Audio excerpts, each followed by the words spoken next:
From murderous mafiosos to scheming terrorists, Italy's prisons are inhabited by some of the most cold-blooded people in the world. Its ongoing issue of overcrowding also means that these places are not safe even for the prison guards. Brace yourself as I give you a peek over the walls of Italy's 15 most dangerous prisons.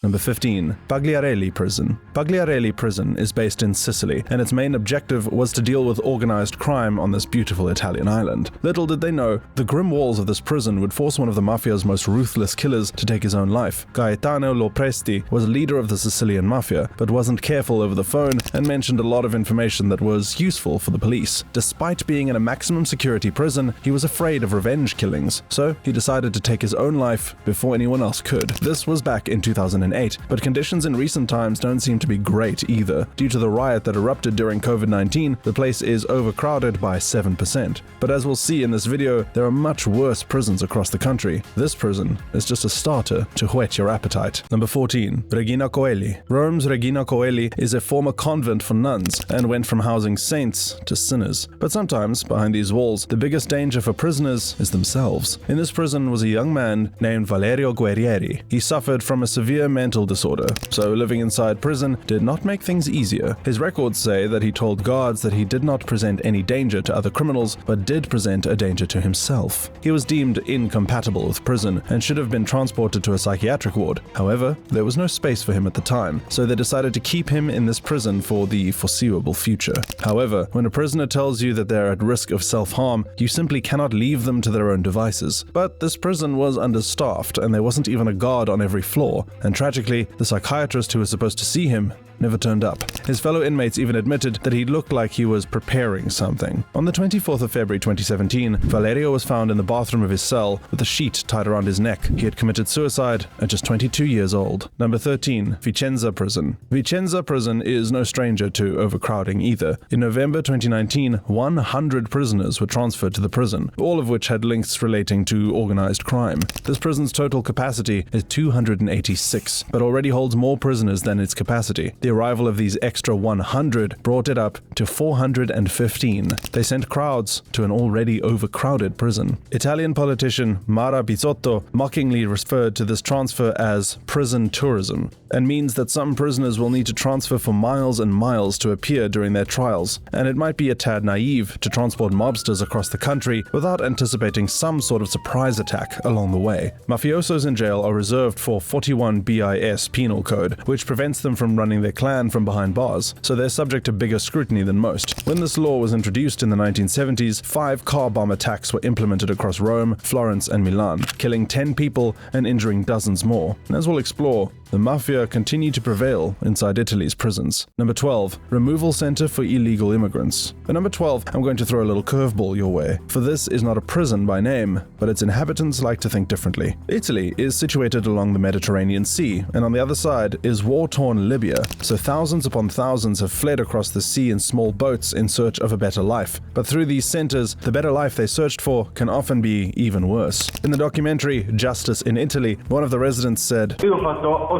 anni in Italia e sbagliato una volta e loro mi hanno mandato al carcere. Ho fatto 3 anni di carcere e dopo loro mi hanno portato qua al centro di accoglienza. And he then shows the camera crew around. Ma guardati la doccia come. Fa doccia io appena che uscito dal carcere e loro mi hanno portato qua. A me, io al carcere meno del centro di accoglienza. Io qua mi soffro. Voglio fare un motivo per andare al carcere. So, this is not called a prison, but the people inside are forced to live here under extremely harsh and dangerous conditions. And if it walks like a duck and quacks like a duck, it might well be a duck. Number 11. Ucciardone Prison. But moving back to conventional prisons and back to Sicily, we have Palermo's Ucciardone Prison. The New York Times in 1991 wrote about this prison as, "It might not be a bad idea to install a revolving door. That way at least the mafiosi would not have to strain themselves unduly as they go in and out." This prison was sarcastically referred to as the Grand Hotel, and the prison allowed mafia bosses to wear fine-cut suits and enjoy extravagant meals. Mobster Michel Catalano once held a lobster banquet in the gym of this jail, whereas a godfather got to host his daughter's wedding in the prison's chapel. But this has all changed through the Sicilian governor Rita Barbera. She decided that wearing any designer labels such as Prada, Gucci, Gucci, Valentino, Versace, Louis Vuitton, and Armani are all banned. One mob wife said, "My husband will be left naked." Barbera said that the popular image of this jail is linked to the silk suits of godfathers, and we need to cancel that image. The jail is not limited to organized crime members. In fact, many of them are low-income immigrants and Italians who get used clothing donations from prisoner charities. So now, in this prison, it's a lot more difficult to distinguish between the mafiosos and ordinary criminals. But given that mafiosi like to dissolve their enemies in acid, maybe the idea of making them indistinguishable from other criminals is not such a good one. Number 10. Badu e Carros. Based on the island of Sardinia, Badu e Carros prison is the home of violent mobsters from the Cosa Nostra, Camorra, and Ndrangheta. Mullah Kreker, a leader of what's known as the Kurdish Taliban, also resides between these walls. With so many unsavory characters all under the same roof, conflict is inevitable, and in January of 2022, blood was spilled on the prison floors. A quarrel broke out between two prisoners, and things escalated rather quickly. The reasons behind the argument are not known, but eventually, punches were leveled at the faces of one another, causing one of them to collapse on the ground in a pool of blood. This person was expected to undergo maxillofacial surgery, and of course, move to a different prison. There are people you simply don't mess with inside this prison. However, the key mafiosi are often isolated from the rest of the prisoners, and sometimes even serve life sentences in isolation. Marcello Dell'Anna, a former leader of the Sacra Corona Unita Mafia in southern Italy, describes it as a tomb for the living. As we'll explore in other prisons on this list, these isolated cells are often compared to torture chambers, and depriving prisoners of human contact gradually drives them insane. Number 9. Prison of Pisa Don Bosco. At this prison in Pisa, inmates had finished their daily exercise. They were asked to go back to their cells, but they refused. Instead, they decided to set fire to the furnishings in this building. This was in 2022, but almost a replica of this event happened in August of 2017, following the suicide of a young Tunisian inmate. The prisoners protested and threw furniture and set fires. They argued that the current conditions in the prison were degrading. One of the prisoners compared the prison to a keg full of gunpowder waiting to go off. Due to the presence of prisoners who are difficult to manage, due to the dilapidated structure, as well as the serious lack of staff, especially in the role of non-commissioned officers, is a powder keg and deserves the right attention from the administrator's top management prison. If these four walls could talk, they would not have nice things to say.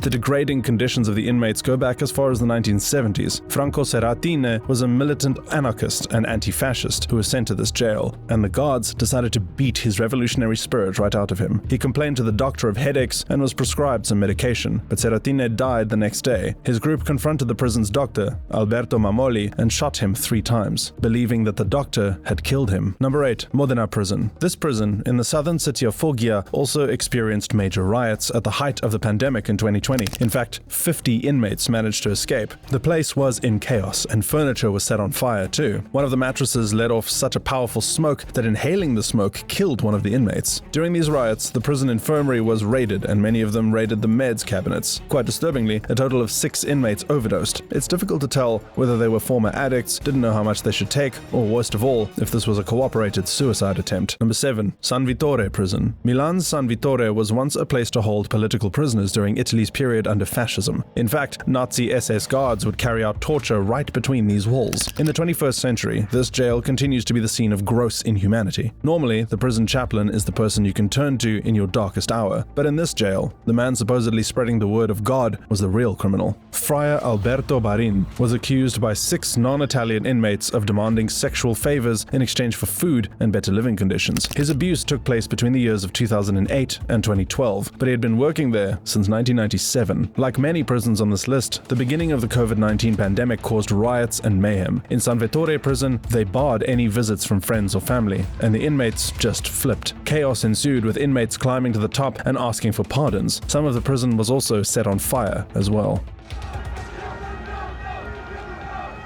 Later that year, it was revealed that this prison was incredibly overcrowded. This premises is meant to hold only 754 inmates, but it was holding 973, an overcrowding figure of 29%. But this is now the norm rather than exception in a lot of Italy's prisons. Number 6. Rebibbia Prison. Rome's Rebibbia Prison is home to the famous assassin Mehmet Ali Akka, who shot and wounded Pope John Paul II. Francesco Schettino, the former shipmaster of the Costa Concordia, where 32 people died, is another notorious notorious resident. But the famed mafioso Giuseppe Fanara is one who the guards will know to steer clear of more than any. He has been serving a life sentence, and in 2020, when guards came in to inspect his cell, he decided to unleash his anger. He began attacking the guards and ended up biting one of their fingers. The bite was so strong that he managed to bite it right off. Rather than allowing the guards to put it on ice and sew it back on, he decided to swallow this guard's finger. He then took out a broomstick and threatened the other guards and shouted, "I'll slit your throats like pigs." Number 5. Sassari High Security. Like many countries in the Western world, Italy is also the home of many Islamic extremists, and Sassari High Security Jail is where many of Europe's biggest threats are sent. And because a lot of them are sent to the same place, this is a breeding ground for radicalization. In fact, a lot of these prisoners don't speak Italian and can only speak Arabic. Similarly, the prison guards only speak Italian and cannot speak Arabic. People who literally fought for ISIS in Syria are within these walls. One terrorist within these walls spent his time in Syria torturing and abusing people for refusing to fight for ISIS, and gave people electric shocks until they converted to Islam. Guards are quick to monitor behavior of these people. One of the strangest things they do is see how they respond to news of major terrorist attacks. There's a chance that they could be celebrating. Number 4. Prison Terni. Prison Terni is another prison which has some horrific incidents, and in August 2022, there were days of blood and violence. One evening at 11 p.m., a guard was undergoing one of his routine walks around the cell block, and in the corner of his eye, he saw blood. A Moroccan inmate was suddenly transported to hospital. It was revealed that the cuts were implemented using a simple shaving blade. The blade was torn through his skin, leaving behind a large loss of blood. He died later in the hospital that evening. Later that week, a guard on security duty was attacked for what has been described as futile reasoning. The inmate had overpowered the guard, and there were no other guards to help him. In fact, the only person who came to his aid was another inmate. Presumably, he will probably be able to shorten his sentence as a result. Fabrizio Bonino, national secretary for the police department in the region, said that Terni is a prison that is now out of control, with a serious shortage of staff. He also referred to the lack of weapons prison guards are allowed to carry and the persistence of psychiatric patients in regular prisons. Number 3. Frosinone Prison. Frosinone Prison is just outside of Rome, and many inmates have links to the Camorra. One evening, an inmate was given permission to use the shower, but once the guard opened the door, he realized that the prisoner had a gun pointing straight at his stomach. Faced with the proposition of being shot, the guard had to keep quiet. The prisoner then forced him to hand over the keys to other cells, but all did not go according to plan. At some of the cell doors, he struggled to open them. Perhaps the guard had tricked him and given him different keys, or perhaps he was just incredibly incompetent. So he realized the time was ticking and shot the other inmates through the bars of the cell, but didn't manage to injure any of them.